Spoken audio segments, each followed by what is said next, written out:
Hope everyone had a wonderful, wonderful week. It is Parshas Pinchas in Chutz La'aretz, and I just saw a very, very beautiful idea that I wanted to share. The Torah tells us in this week's Parsha about the Korban Tamid, and these are psukim that we very, very familiar with. V'amartem lahem zeh asher shetchiv laHashem kvasim b'nei shna tmimim shnayim layom ala tamid. We bring 2 tmidim every single day. Es hakeves echad taseh b'boker, es hakeves hasheni taseh ben arbaim. We bring 1 tamid in the morning, 1 tamid in the afternoon. We have nesachim that go with that tamid. And then the Torah says, Olas tamid ha'asuya bahar Sinai l'reach nichoach shel Hashem. And this Olas tamid is the same Olas tamid that we brought at Har Sinai. And then the Torah finishes up, V'niskor v'yisahin la'keves echad b'boker ha'sech nesach sheichar la'Hashem. So the question is an obvious one, is why in the world, in the middle of this description of the Korban Tamid that we bring twice a day, every single day, do we reference the Olas Tamid Hasuya Bahar Sinai L'Reach Nichoach Ishel LaHashem? So this question is bothered not only by me, but the Gemara is bothered by this question. The Gemara in Chagiga Daf Vavman Beis has a discussion, why in the middle of all this do we reference the Ola that was brought at Har Sinai? What exactly is that all about? What is its significance? So the Gemara gives various answers.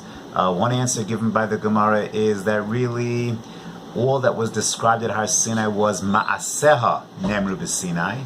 The specific actions of the Korban were taught at Sinai, what to do, but not the Korban itself. Okay? Others say just like the Korban at Har Sinai had Nesachim, so to this one. But I saw Rav Fran gives a very different answer. He quotes Rav Yisrael Salant, which is a very, very beautiful answer. And he says there is something very, very powerful about the Korban Tamid, but there's something also very risky, something that we confront as Torah Jews all the time. And that is when we do something consistently, every single day. So on the one hand, there's something very, very powerful and meaningful about consistency. Day in, day out, being there, Shachris, Mincha, Mariv, every single morning a Korban Tamid, every single afternoon a Korban Tamid, that daily connectivity is critically important. However, there is a pitfall, there is a downside. What's the downside? The downside is that it becomes rote, it becomes robotic, it becomes the same monotonous thing every day, and we lose our oomph. And therefore, argues Rav Yisrael Salant that in the middle of the psukim describing the Olas Tamid, the Torah emphasizes to us this is not just a daily rote korban. This is the Olas Tamid Ha'asuya Bahar Sinai.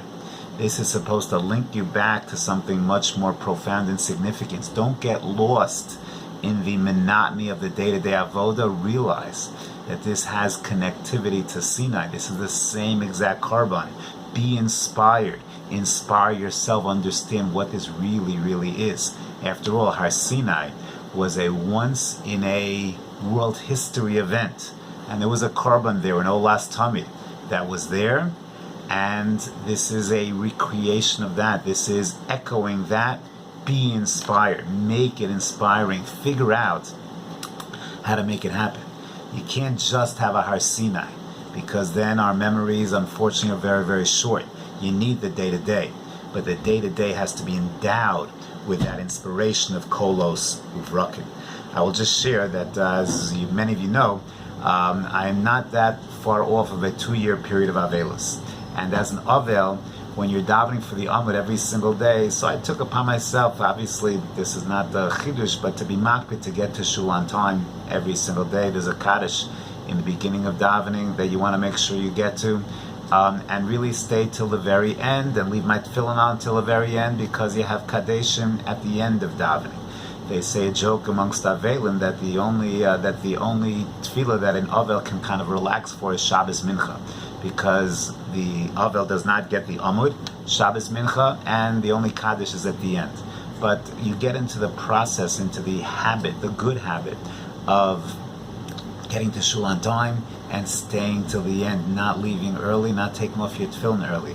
So, B'li Neder, I was kabbalah upon myself to keep on doing the same thing. Once you develop good habits, to keep good habits going. But I recall, I think almost daily, that as I leave my tefillin on until the end of the last Kaddish, it harkens me back to my parents, Aleim HaShalom, and it brings me back to where I was in terms of that kind of avoda. And in a certain sense, I believe that's what this idea is really expressing, is that vision of the daily Talmud, which could get rote and monotonous, links us back to Sinai. So the daily tefillah sometimes could become rote, but just remember, Rav Isaacson, remember that a couple of short months ago you were davening for the Yamud every single day, and there was a different kind of tefillah. So link back to that. That was the right way to do it. And perhaps that's this idea. So beautiful message, an important message to think about. I want to wish everyone a beautiful Shabbos.